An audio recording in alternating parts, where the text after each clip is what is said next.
Okay, so my alarm, I got this alarm that come on at 4:44 every day, at 4:44, and it's just to remind me to thank you, Jesus. So that had came on and had interrupted the video. So I'm just gonna finish it up because I think I was like 15 minutes. So I'm just gonna give y'all 4 minutes left, right? And I'm gonna pick up where I left off at. If you ever think to yourself whether or not the karma is the narcissist is getting their karma, they live in it every day. You won't get to see it, but you may get to feel it as an impact. So right after seeing her, I hadn't seen her in a while. I seen her in a court-like setting after I laid the bomb on her. I felt this great depression that came over me. And the Lord ended up telling me later on that it was somber. Somber. I think that's how you spell it, somber.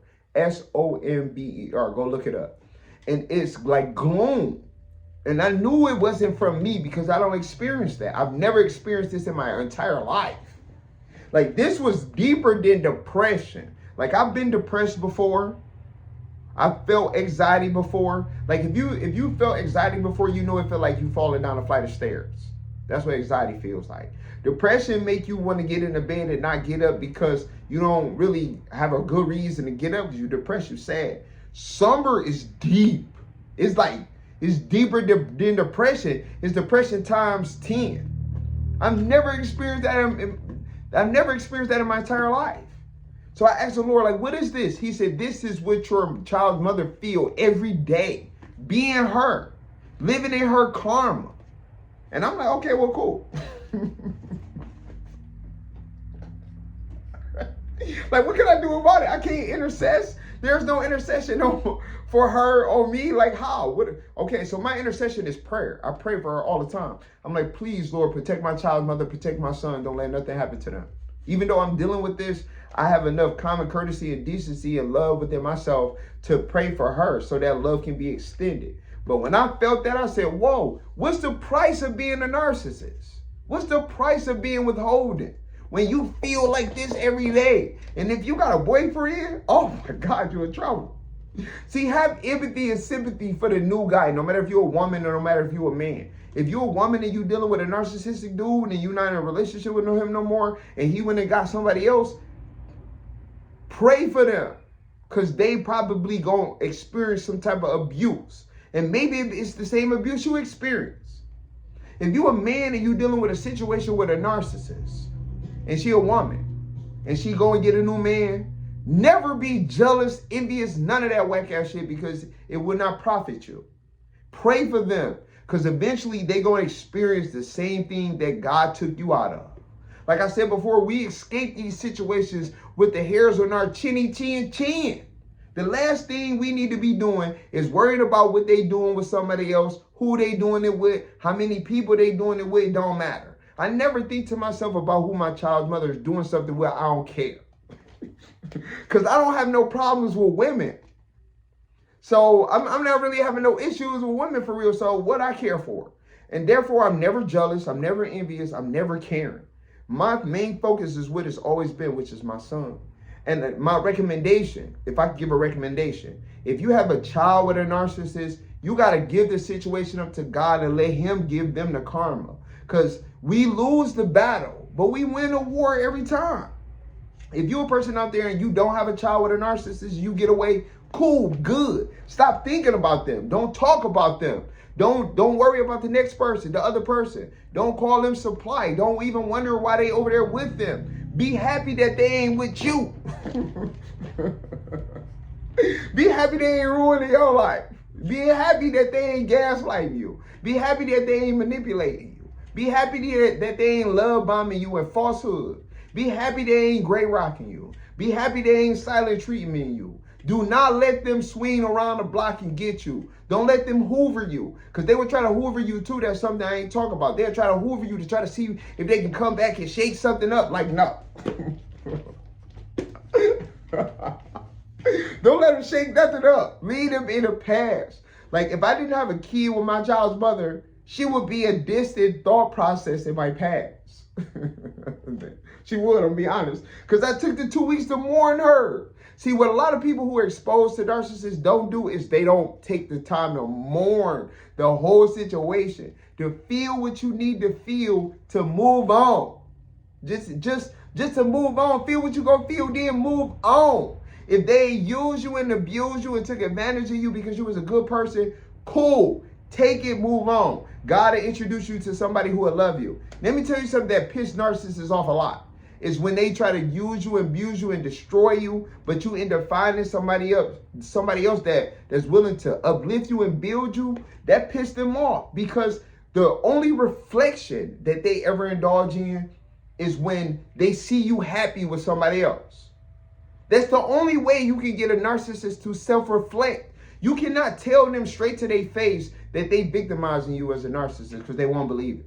You cannot tell them straight to their face that their family dynamic seems like is full of narcissists, or at least one who's primary. They won't believe you. They will not believe you. It's you doing better, you moving on, you being happy, you being at peace. That's the only thing that will get them to self-reflect. They may even hate you because you moved on. Like, I know some friends that were in relationships with narcissists, and when they moved on and got somebody else, they were getting stalked.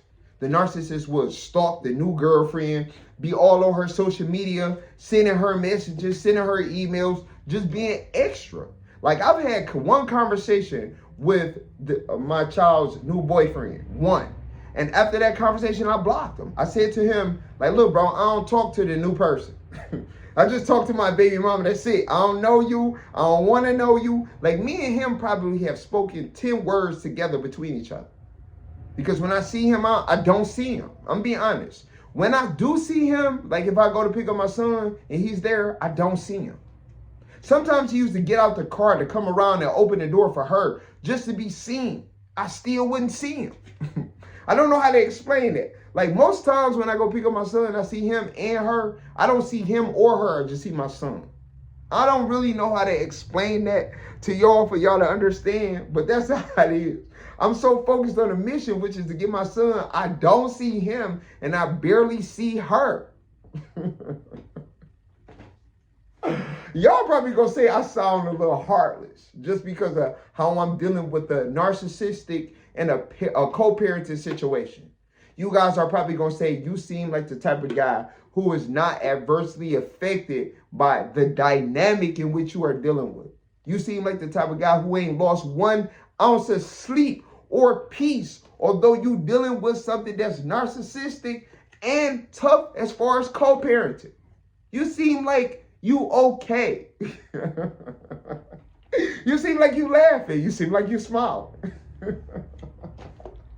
God is good, okay? And all the time he good. So when you're dealing with a narcissist, pray a lot. Because God gonna open up some doors. He gonna let you meet some beautiful people in the process of dealing with a narcissist. In the wake of dealing with a narcissist, he gonna allow you to deal with some good people who are gonna remind you that everything the narcissist said that was terrible about you, all of the smearing, all of the lying, all of the defaming of character, none of it is true. If that is your dynamic where you're dealing with a narcissist who have defamed you, they have lied on you, they have smeared your name, they went on the smear campaign, the flying monkeys, that's something else I ain't talk about. The narcissists will use hella flying monkeys. They will send flying monkeys at you to harass you by proxy, to lie on you, to threaten you. Like, forget all that, just pray. Because the Bible says, if God is with you, who can be against you? You know, if you have a baby mama who's a narcissist, can your baby mama be against you? Usually baby mamas need the help of the courts to be against you. Can God protect you from your baby mama in the courts? Trust me, he can. If you're a woman out there, you have a child with a man who a baby daddy, he a narcissist, pray. Because when your baby daddy start doing things like showing up, not showing up, being absentee, not showing up for Christmas and buying gifts and calling and being in the kid life, you're going to need God for that moral support. You're going to need God for the strength to be able to do the fullness of what he should be helping you with. You're going to need the strength of God for that. You're going to need to be able to call on Jesus on the times that you crying on your pillow because you need help. You have a baby father who don't want to help. There's a difference between a deadbeat and a dad who want to help but can't because he won't be allowed. There's more men who want to be fathers and are prevented than there are deadbeats. And there's a lot of women I like to call men who are prevented from being their fathers deadbeats. Because it's easier to call them deadbeats than admit that they being preventative.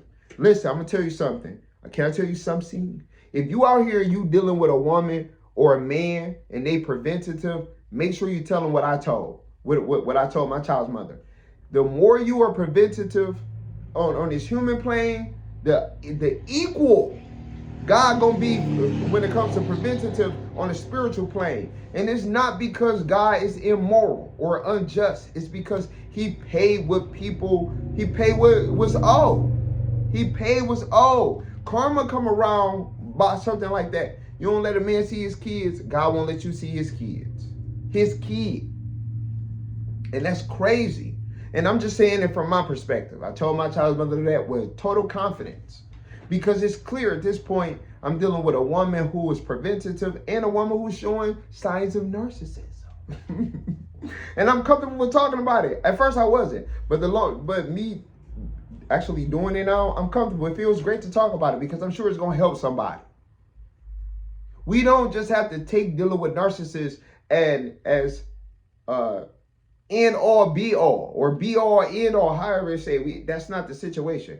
We can pray for them, which is a higher source of power. We are already super empathic people. So we're already close to the source when they are very far from the source. So of course they need our prayer and our intercession. Never be mad and bitter at a narcissist because they really just want you to feel the way they feel. Hurt people hurt people. So a hurt person gonna want you to be hurt just like them. Laugh at them. Pray for them. Like I be laughing at my baby mama sometimes, my child's mother, because the looks that she be having on her face is being very angry and vexed at me for something that she could forgive. It's something that she can move on about. Just be making me laugh. Like sometimes I see her, I talk to her, she just have this mug. Like it's impossible for me to be friendly with you. I had asked my child's mother, like, you want to be friends? Not to be in a relationship or nothing. Like I said, 2 weeks. I took 2 weeks. I mourned her. I'm like, you want to be friends? Because better to co-parent and we friends than co-parent and we enemies. She said, we'd never be friends. I'm like, dang, you sound kind of bitter, lady. What's wrong with you? And I don't be wanting to say that she bitter because she got a new man. She ain't got no reason to be bitter. And you know how if you call a woman bitter, she ain't really bitter, she'd be mad. But even if you call a woman bitter, she still gonna be mad. I'm not saying that my child's mother is bitter. I don't really know. She got a new man, so she shouldn't be bitter. His love and his resources and his abilities should be able to cover all sins. Like, in fact, I shouldn't even be dealing with this right now because his love should be able to cover all her sins. Like, okay, I'm not able to be around my son right now. That's sinful. To prevent me from being around my son, no issues, that's sinful. His love should be able to cover her sins. So she should be like, okay, yeah, let me see. You know, I've never understood the psychology of a woman who want a kid swinging from her hips all the time. You got a man who want to be a father. Let that man go be with his kids so the kids won't be swinging from your hips and on your nerve all day. I used to tell my child's mother, like, let me get him this weekend so you can just go crazy. This was my philosophy. You go crazy, you get out with your new man, y'all go and y'all enjoy the hell out of each other company throughout this weekend. Get a hotel room, get drunk, have crazy, nasty relations, whatever it is you need to do to release the stress that's on your mind, your heart, your body, your spirit. You need to do that with your new man. So let me get my son so you can go enjoy. She'd be like, okay, cool. Now she got him swinging from her hips all the time because she preventative. Why? Don't that cause a issue between the dynamic of you and your man? Won't your man one day say, dang, don't you need to go lay? I think you should go let him be with his daddy so I can have some one-on-one time with you. You would think so. But some women are determined to be preventative. They are determined to add stress to their own life. And a lot of times they be narcissists who are abnormal. I hope that this video was insightful. I know I spoke about a lot, so let's just do a recap. We're talking about narcissists here. I've given personal experiences for the sake of credibility. All of this has been off the top of the dome. I prayed first. Okay, I prayed first. I've given you examples of how narcissists operate. We've talked about where narcissism comes from a lot of times. The family unit. It's passed down through generations. Okay, we talked about that. We talked about how to avoid being a victim by not allowing yourself to be traumatized, not allowing the love bombing to make you starry-eyed. You have to vet the person you are with, anybody. Narcissists or not, vet. You have to be willing to not be a victim by not participating in victim-like mentalities or calling people supply, because it's a disrespectful thing.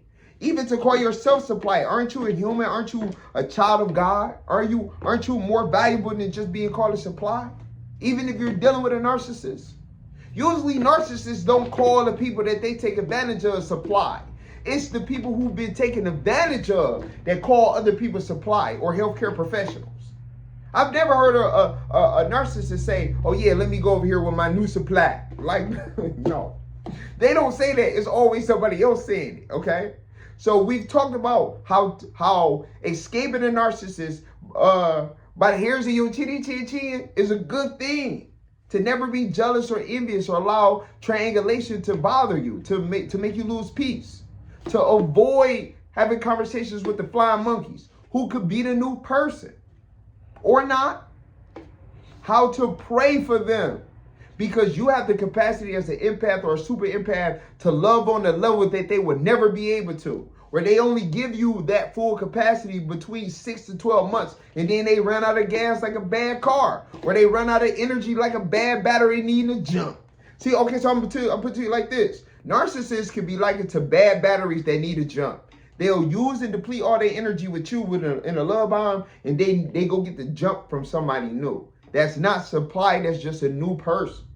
Never being jealous or envious about that new person, because that new person is going to eventually suffer in the same ways that you suffer, or worse. On top of that, they are attempting to love somebody who don't have capacity to love on a normal level. They will probably be unsuccessful over the long run. Like, I'm going to use myself for example. If I would have stayed in a relationship with my child's mother and tried to love her for years and years and years and years, I would have destroyed myself. I know it. As a super empath, I would have destroyed myself, because it would have been like me pouring water into an empty well. And I'm so sorry, I don't mean to disrespect, but the well is so empty and dry that even if I would have poured the Atlantic Ocean into this well, it wouldn't have been enough. And that's just my love. That's my opinion. So personally, I believe that another man's pouring, he could have poured the Indian Ocean in there and it would have been enough. And that's good, because if the Indian Ocean is good for you and the Atlantic or the Pacific Ocean ain't good, cool. I could be liking this the Pacific. He the Indian. Let his waters quench your thirst.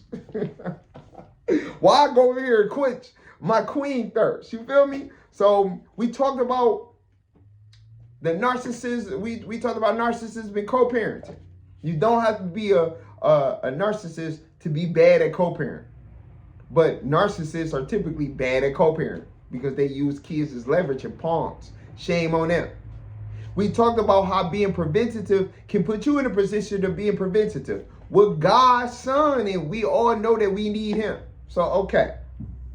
More of the story is pray for everybody you come in contact with, because the Bible says love God. The two greatest commandments. Love God with your heart, body, all your heart, mind, body, soul, spirit, everything good like that. And love your neighbor like you love yourself. The narcissists typically don't love neighbor like they love themselves, because they don't love themselves. And that's just a harsh reality.